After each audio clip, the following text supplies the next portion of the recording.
Hello everyone, today in this video I will explain you Fleming's right hand and left hand rules. Number first, Fleming's right hand rule. In the Fleming's right hand rule state that if we arrange thumb, forefinger and middle finger of the right hand perpendicular to each other, then the thumb point towards the direction of the motion of the conductor relative to the magnetic field. The forefinger points towards the direction of the magnetic field and the middle finger points towards the direction of the induced current. Fleming's के दाहिने हाथ के नियम में कहा गया है कि यदि हम अपने अंगूठे, तर्जनी और दाहिने हाथ की मिडिल फिंगर को एक दूसरे के परपेंडिकुलर रखते हैं तो अंगूठा मैग्नेटिक फील्ड के सापेक्ष कंडक्टर की गति की दिशा की ओर इशारा करता है, फोर फिंगर की ओर पॉइंट करता है, मैग्नेटिक फील्ड की दिशा और मिडिल फिंगर इंड्यूस करंट की दिशा की ओर इशारा करता है।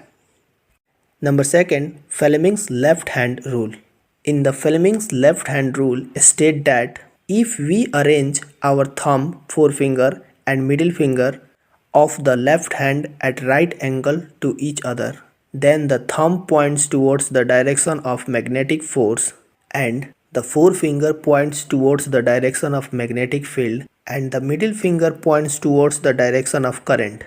फ्लेमिंग के बाएं हाथ के नियम में कहा गया है यदि हम अपने अंगूठा, तर्जनी और बाएं हाथ की मिडिल फिंगर को एक दूसरे के समकोण पर व्यवस्थित करते हैं तो अंगूठा चुंबकीय बल की दिशा की ओर इशारा करता है और तर्जनी चुंबकीय क्षेत्र की दिशा की ओर इशारा करता है और मिडिल फिंगर धारा की दिशा की ओर इशारा करता है।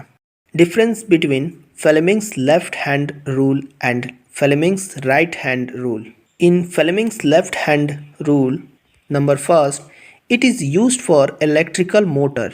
Fleming's right hand rule, number first, it is used for electrical generator. Number second, the purpose of Fleming's left hand rule is used for finding the direction of magnetic force acting on the electrical motor. इस नियम का उद्देश्य विद्युत motor में लगने वाले चुंबकीय बल की दिशा ज्ञात करना है। Number second, the purpose of Fleming's right hand rule is used for finding the direction of induced current in the electrical generator. इस नियम का उद्देश्य इलेक्ट्रिकल जनरेटर में इंड्यूस करंट की दिशा ज्ञात करना है। Number third, in Fleming's left hand rule the middle finger represents the direction of current. Middle finger धारा की दिशा को दर्शाता है।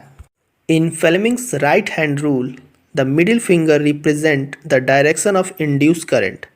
Middle finger induced current दिशा को दर्शाता है। Thanks for joining us.